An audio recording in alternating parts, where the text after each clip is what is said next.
जय गुरु जी, शुक्राना गुरु जी। जय गुरु जी संगत जी। आइए संगत जी, आज हम जानेंगे कि कैसे हमारे गुरु जी महाराज हमें होने वाले किसी भी प्रॉब्लम से बचाते हैं, चाहे वो कोई एक्सीडेंट हो या वो कोई बीमारी हो या और भी कोई भी प्रॉब्लम हो। जय गुरु जी, शुक्राना गुरु जी।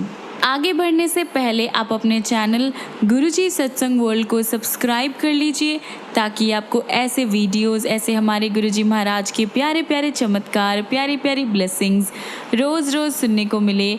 और संगत जी, इन सत्संग को, इन वीडियोस को अपने दोस्तों के साथ शेयर कीजिए, अपने गुरु परिवार के साथ शेयर कीजिए, ताकि वो भी हमारे गुरुजी महाराज से जल्द जुड़ सके, हमारे गुरुजी महाराज की ब्लेसिंग्स को पा सके। जय गुरुजी, शुक्राना गुरुजी। और हाँ संगत जी, आप में से कोई भी संगत अपना सत्संग हमारे साथ शेयर करना चाहते हो, गुरुजी का शुक्राना अदा करना चाहते हो, या अपने दोस्तों के साथ, अपने गुरु परिवार के साथ बांटना चाहते हो, तो नीचे दिए गए ईमेल आईडी या फिर व्हाट्सएप नंबर पर आप हमें मैसेज कर सकते हैं। आपके सत्संग भी बहुत जल्द ही शेयर किए जाएंगे। जय गुरुजी, शुक्राना गुरुजी। आज का पहला सत्संग है श्रीमती गौरी सिंगला का, जो कि गुड़गांव के रहने वाले हैं। आंटी जी लिखते हैं, गुरु कृपा का वर्णन करने के लिए यदि मुझे 1,00,000 जीवाएं भी दी जाए तो भी कम होगी। उनकी अनुकंपा, प्रेम और संरक्षण के संदर्भ सबकी गणना करना असंभव है। प्रथम दर्शन के अवसर से अब तक मैं उनके बारे में उनसे सीख रही हूँ। आज भी किसी पर गुरु कृपा का संदर्भ सुनकर यही प्रतीत होता है कि उनके समक्ष हम सब बालक हैं, सीख रहे हैं। ये घटना अगस्त 1998 की है। एक दिन मेरे हस्बैंड अपने ऑफिस से पहले वापस आ गए और बोले कि वह अपने दोस्त विंग कमांडर चोपड़ा के साथ गुरुजी के पास जा रहे हैं। उस टाइम वह किसी संत, सन्यासी या महात्मा पर विश्वास नहीं करते थे, अतः उनका ये निर्णय सुनकर मुझे बहुत विस्मय हुआ। शाम को 6 बजे जाकर वह आधी रात के बाद वापस आए। उनके लौटने पर मैं पूरा विवरण, यानी जो जो वहाँ पे हुआ, वो सुनने के लिए उत्सुक थी। अतः घर आने के बाद जब वह बैठ गए, मैंने उन पर सवालों की बौछार कर दी। क्या गुरुजी उपदेश देते हैं, भविष्य बताते हैं, अथवा जीवन की दुविधाओं को दूर करने के लिए रत्न या मंत्र देते हैं? मेरे पति का जवाब मेरी आशा के बिल्कुल प्रतिकूल था। थोड़े से शब्दों में उत्तर देते हुए उन्होंने कहा कि गुरुजी ऐसा कुछ नहीं करते हैं, उनके यहाँ पर गुरुबानी के शब्द बजते हैं। उसके बाद हम सोने लगे और मैंने अपने पति का ये अनुभव एक बीती हुई घटना समझा। मेरा विचार था कि अगले दिन उन्हें पिछली शाम की बात याद भी नहीं रहेगी। मेरे अचंभे की कल्पना कीजिए जब मेरे पति ने मुझे अपने ऑफिस से फ़ोन पर कहा कि वह गुरुजी के यहाँ जा रहे हैं और उन्हें आने में देर हो जाएगी। जब वह पिछली रात की तरह देर से आए तो मैंने उनसे एक सवाल किया कि ऐसी कौन सी शक्ति है जो आपको वहाँ ले गई। उनका उत्तर बिल्कुल सरल था, वहाँ पर जो मुझे मिला उसे शब्दों में वर्णन करना मुश्किल है, उसको सिर्फ अनुभव कर सकते हैं। उत्सुकतावश अगले दिन मैंने सपरिवार वहाँ जाने का डिसाइड किया। मेरे पति के तीसरे दर्शन के अवसर पर पूरा परिवार उनके साथ गया। गुरुजी के स्थान से 20 से 30 मीटर दूर से ही इतनी तेज खुशबू आने लगी। जब हमने उस रूम में एंटर किया जहां गुरुजी बैठे थे, वह सुगंध चारों ओर थी। पहली बात तो जो मेरे मन में आई कि इन सज्जन ने इतना तेज और अधिक इत्र लगाया हुआ है कि वह सुगंध पूरे कमरे में फैल रही है। निश्चित रूप से यह कोई बने ठने दिखावटी गुरु है। मेरे पति के वर्णन करने पर भी गुरुजी के प्रथम दर्शन मेरे मानसिक चित्रण से बिल्कुल अलग था, लेकिन अभी अकल्पनीय होना बाकी था। जैसे ही गुरुजी के चरण स्पर्श करके मैं उठ रही थी, गुरुजी बोले कि गुड़गांव के संत की भक्त अंततः आ ही गई। इस कथन के साथ ही उन्होंने मुझे बता दिया कि उनका मेरे बारे में कितना ज्ञान है। हमारे परिवार के सदस्यों के अतिरिक्त किसी और को गुड़गांव वाले संत का पता नहीं था। गुरुजी के यहाँ चाय पहला और कभी अंतिम पेय होता था, यानी अंतिम ड्रिंक होता था। बचपन में मुझे चाय से घृणा रही है। यदि मैं चाय किसी भी रूप में लेती थी तो मेरे मुख में घाव हो जाते थे। मेरे बैठते ही एक सज्जन चाय बांटते हुए आए। मैं दुविधा में थी कि प्रसाद को मना कैसे करूं। अचानक मैंने देखा कि वह आगे निकल गए। मुझे संतोष हुआ कि न तो मुझे प्रसाद को मना करना पड़ा और ना ही मुझे चाय पीनी पड़ी। इस विचार के मन में आते ही विपरीत विचार भी उठा कि इस चाय रूपी प्रसाद को ग्रहण न कर मैं गुरु कृपा से वंचित हो रही हूँ। ये सब मेरे मन में हो रहा था, पर बाहर ऐसा हो रहा था जैसे मैं बोल रही हूँ। एकदम वह सज्जन पीछे मुड़े और मुझे चाय प्रस्तुत करी। मैं चकित थी। ये ऐसा था जैसे वह मेरे मन में उठ रहे द्वंद्व का जवाब दे रहे हों। मैंने चाय का ग्लास उठाया और परिवार के सदस्यों के विरोध के प्रतिकूल, यानी मेरे फैमिली मेम्बर्स उसके अगेंस्ट थे, पर फिर भी मैंने उस ग्लास से चाय पी ली। बचपन से चाय न पीने वाले के लिए एक महत्वपूर्ण कर्म। उस दिन अगले कुछ घंटों में मैं जब तक गुरुजी के यहाँ रहे, मैंने चाय के 2 या 3 ग्लास और पिए। हम गुरुजी के यहाँ रात को 1 बजे तक रहे। अगले दिन सुबह उठने पर मेरा मुंह घाव से भरा होना चाहिए था और उसमें बहुत दर्द भी होना चाहिए था, पर ऐसा कुछ नहीं हुआ। मेरा मुंह बिल्कुल साफ था और किसी भी तरह के घाव का कोई निशान नहीं था। सब आश्चर्यचकित थे। आज भी चाय या तो मैं केवल गुरुजी के यहाँ पी सकती हूँ या तब जब वह मेरे आसपास विद्यमान हो, परंतु यदि मैं चाय घर पर या कहीं भी और पीऊँ तो मेरे मुंह में घाव हो जाते हैं। इससे गुरुजी की ऊर्जा का आभास होता है। एक जन साधारण ड्रिंक को प्रसाद के रूप में देना जिसमें रोग और कठिनाइयों को बाहर फेंकने की शक्ति हो। उनके यहाँ मिली हुई कोई भी चीज़ कभी हानि नहीं कर सकती। चाय पीना शुरू करने के बाद हमारे परिवार में और चमत्कार होने वाले थे। सुगंध, जिसे मैं गुरुजी का इत्र समझ रही थी, हमारे मेन रूम में फैलने लगी। हम उसे घर में पाकर मुग्ध हो गए। कुछ समय हम समझ नहीं पाए, जब तक वह रही हम बहुत ही ज़्यादा खुश रहे। बाद में पता लगा कि ये तो गुरुजी की स्वाभाविक सुगंध है और जहाँ भी हो उनकी उपस्थिति का आभास देती है। गुरुजी की शरण में आने वाले दिन चमत्कारी रहे। जीवन में सुख और दुख एक दूसरे के पर्याय है। सुख के समय आप सगे संबंधियों से घिरे रहते हैं, पर दुख के टाइम केवल गुरुजी आपकी सहायता कर सकते हैं। अन्य व्यक्ति चाहकर भी सहारा नहीं दे पाते, क्योंकि अक्सर परिस्थितियों को संभालने में वह उतने ही असमर्थ रहते हैं जितने खुद आप। केवल गुरुजी का निस्वार्थ समर्थन आपके साथ रहता है। अपने किए कर्मों के अच्छे और बुरे फल तो भुगतने ही पड़ते हैं, लेकिन गुरुजी के सामने प्रकृति भी निसहाय हो जाती है। गुरुजी के किसी भी संगत के प्रतिकूल फल को या तो वे नष्ट कर देते हैं या उसकी मात्रा कम कर देते हैं। इसको साकार करने के लिए गुरुजी अपने भक्तों के कष्ट अपने पर अंतरित कर लेते हैं। मैंने अनुभव किया है कि कष्ट और पीड़ा दूर करने के लिए गुरुजी हर तरह की अलग अलग पद्धतियों का यूज़ करते हैं। एक बार संगत में बैठे हुए मुझे सिर में बहुत ज़्यादा तेज़ दर्द हो रहा था। दर्द इतना था कि मैं कुछ भी खाने पीने या सोचने में असमर्थ थी।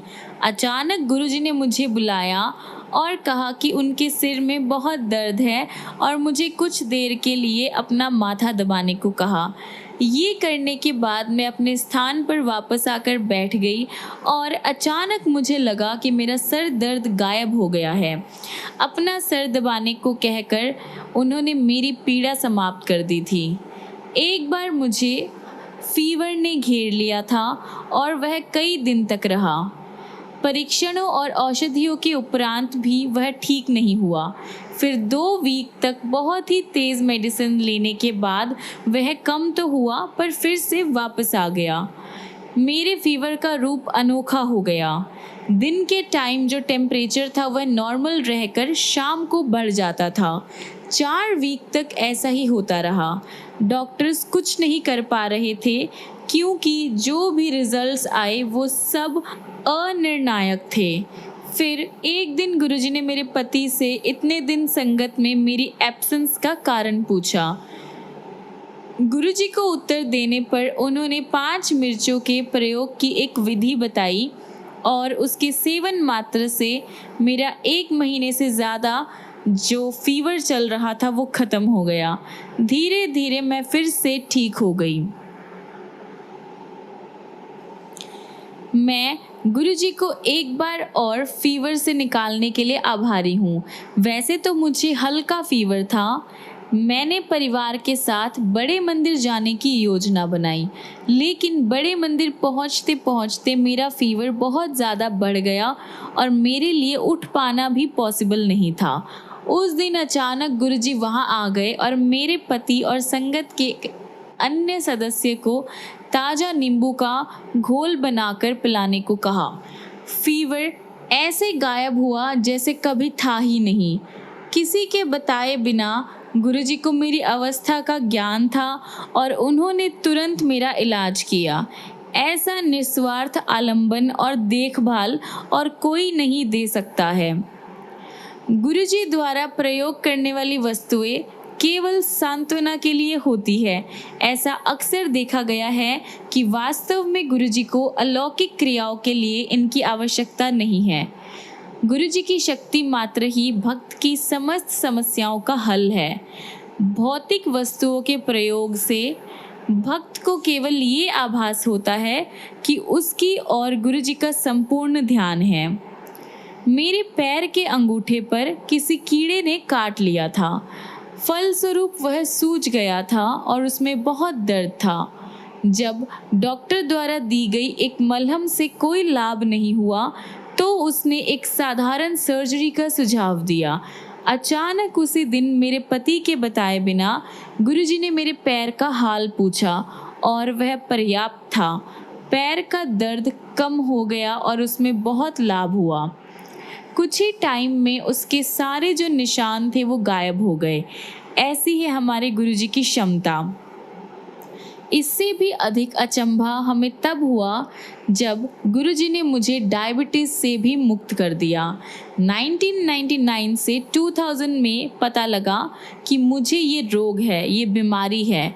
डायबिटीज़ के बारे में सर्वविदित है कि इसकी कोई चिकित्सा नहीं है, कोई ट्रीटमेंट नहीं है।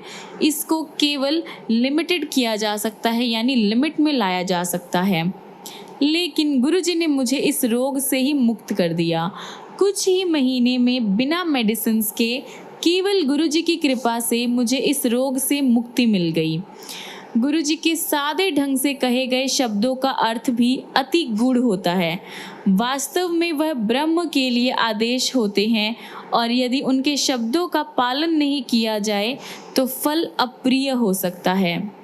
जब हमने गुरुजी के पास आना शुरू किया तो गुरुजी ने मेरे पति को वीक में 3 बार सोम, बुध और शुक्र को आने को कहा। हमने उनके निर्देशों का पालन अवश्य किया, लेकिन कम दिनों की पूर्ति करने के लिए घर से जल्दी निकलना शुरू कर दिया।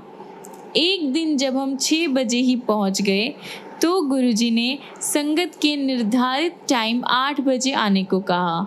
आश्चर्यजनक रूप से उसके बाद ऐसा होने लगा कि हम वहां 8 बजे ही पहुंच पाते थे। एक बार हम घर से शाम को 6:30 पे निकले, लेकिन उस दिन वह 25 किलोमीटर का रास्ता इतना व्यस्त मिला कि हम 8 बजे ही वहां पहुंच पाए।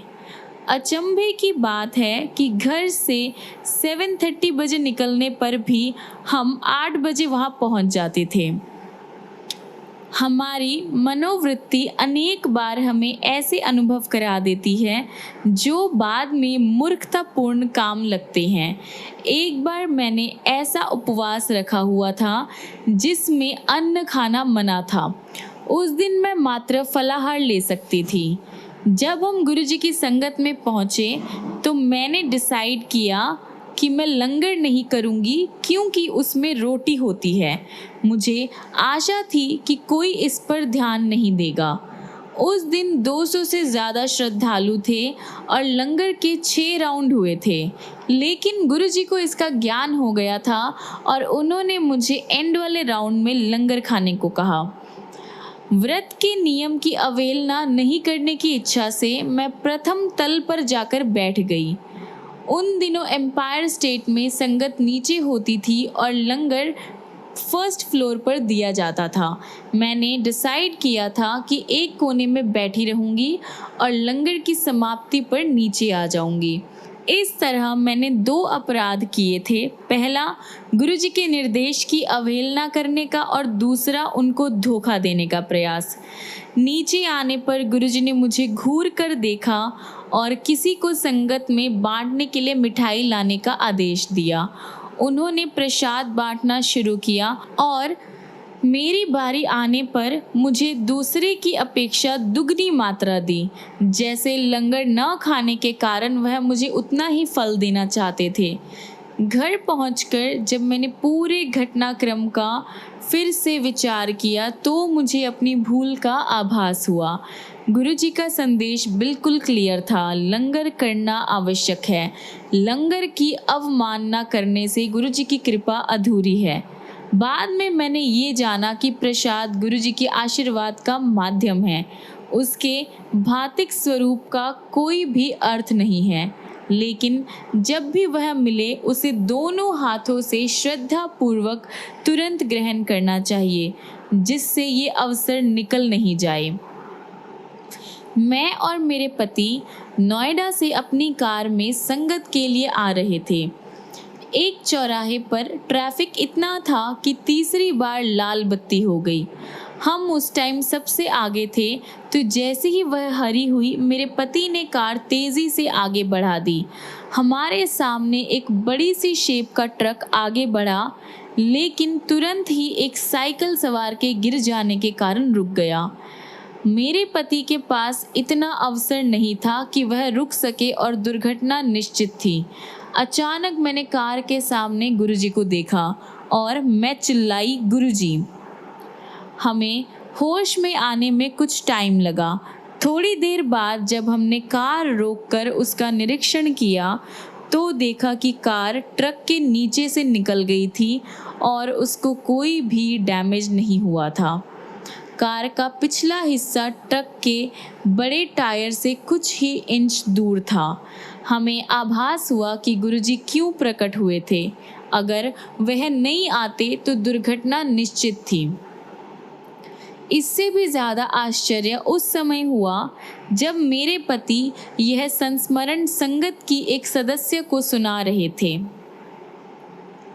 उन्होंने गुरुजी के प्रकट होने की बात कही होगी जब उसने उनसे सवाल किया कि क्या कार नीले रंग की मारुति 800 थी। मेरे पति के मानने पर उसने बताया कि उसने ये पूरा घटनाक्रम ड्रीम में देखा था, गुरुजी के ट्रक और कार के बीच में आने की घटना भी। उसके ड्रीम की घटना सुनकर हम बहुत ज़्यादा अचंभित हुए। एक बार गुरुजी ने मुझे एक सज्जन को बुलाने को कहा। क्योंकि मैं उनको जानती नहीं थी, उन्होंने उनका विवरण देते हुए कहा कि वह मोटे हैं और एक स्तंभ के पीछे बैठे हैं। वह गुरुजी के स्थान से दृष्टिगोचर नहीं था। जाते हुए मैं सोच रही थी कि मात्र इन 2 सूत्रों से उनका पता कैसे लगेगा। वहां पहुंचने पर मुझे एक ही मोटे व्यक्ति मिले जिनको मैंने गुरुजी का संदेश दे दिया। इससे स्पष्ट होता है कि गुरुजी की दृष्टि कहाँ तक जा सकती है।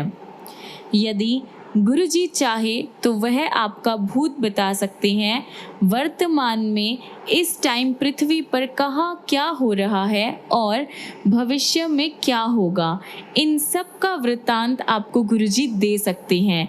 गुरुजी में इतनी पावर है।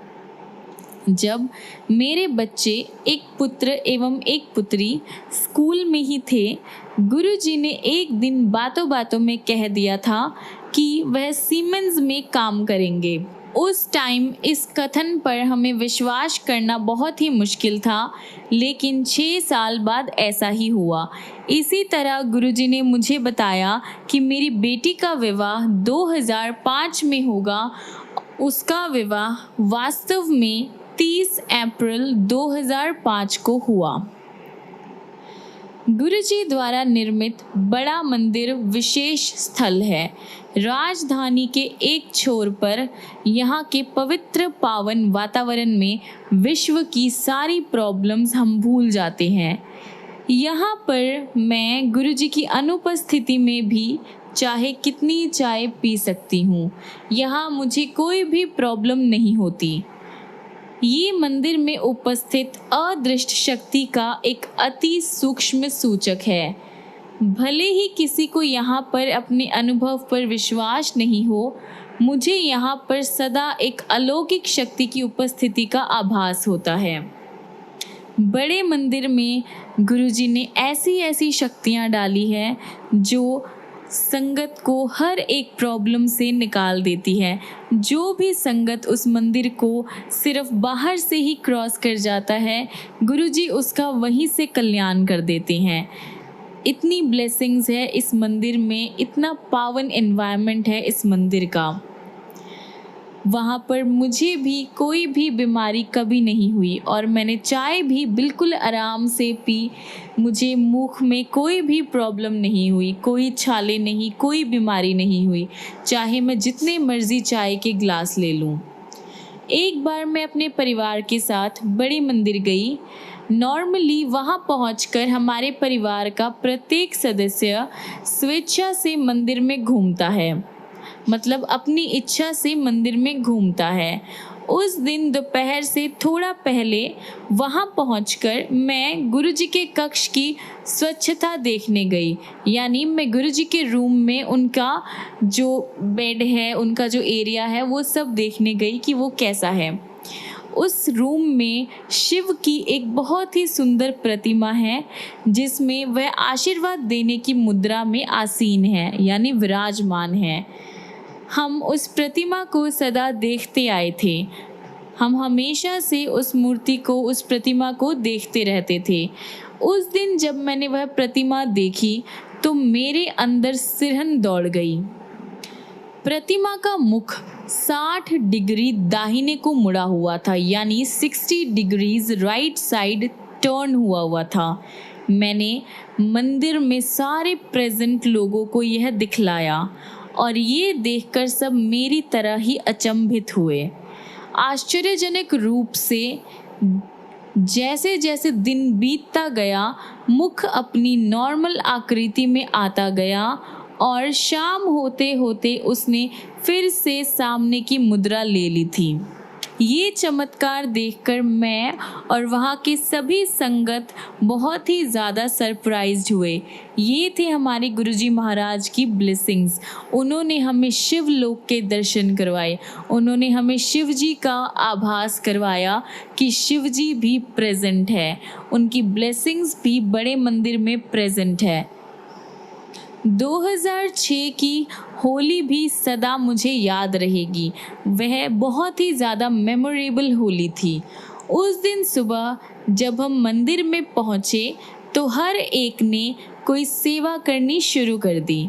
मैं अपनी पड़ोसन संगीता के साथ हॉल में स्थित शिव प्रतिमा को चमकाने में लग गई।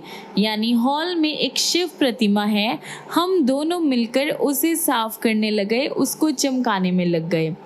प्रतिमा को साफ करने के लिए ब्रासों रगड़ने के बाद संगीता को उसे एक अन्य कपड़े से चमकाना था। यानी सबसे पहले उसे हमने ब्रासों से रगड़ा, उसके बाद एक साफ कपड़ा लेके हमें उसकी साफ सफाई करनी थी।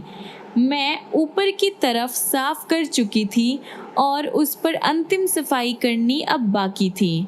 यानी एक बार दो बार हम उसे अच्छे से साफ कर चुके थे, अभी बस उसको आखिरी बार साफ करना बाकी था।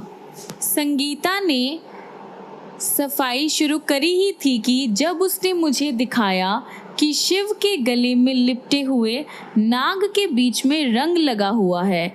क्योंकि मैं उस भाग को साफ कर चुकी थी, मैंने उसे फिर से ध्यान से देखा। वहाँ पर रंग वास्तव में लगा हुआ था, हालांकि मैं उसे अच्छी तरह से साफ कर चुकी थी। मैंने मंदिर में सारे उपस्थित लोगों को इस चमत्कार के दर्शन करने के लिए बुलाया। उस दिन मंदिर में दर्शन करने वाले हर एक संगत ने समय समय पर रंग का बदलता रूप देखा और सारी संगत ये चमत्कार देखकर बहुत ही ज़्यादा आश्चर्यचकित थी।